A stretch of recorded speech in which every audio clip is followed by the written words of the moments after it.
Driving test പരിഷ്കരണത്തിൽ ഇളവുമായി ഗതാഗത വകുപ്പിന്റെ പുതിയ സർക്കുലർ ഇന്ന് പുറത്തിറങ്ങും. 15 വർഷം പഴക്കമുള്ള വാഹനങ്ങൾ മാറ്റാൻ 6 മാസത്തെ സാവകാശം ലഭിക്കും. പ്രതിദിന ലൈസൻസുകളുടെ എണ്ണം 40 ആക്കി.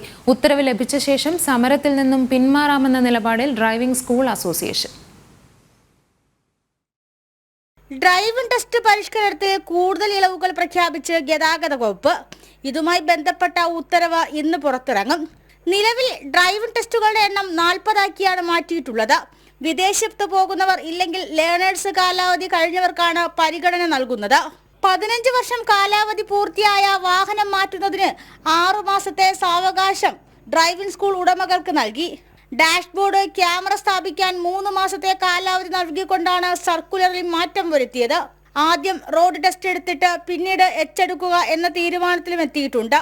അതേസമയം ഉത്തരവിന്റെ പകർപ്പ് ലഭിച്ചതിനു ശേഷം സമരത്തിൽ നിന്നും പിന്മാറുമെന്ന് മോട്ടോർ ഡ്രൈവിംഗ് സ്കൂൾ അസോസിയേഷൻ ഭാരവാഹികൾ അറിയിച്ചു. പരിഷ്കരിച്ച ഉത്തരവിൽ നിന്നും കാര്യമായ മാറ്റമൊന്നും നിലവിലെ ഉത്തരവിൽ ഇല്ലെന്ന മറ്റൊരു വാദം. ജനം, തിരുവനന്തപുരം.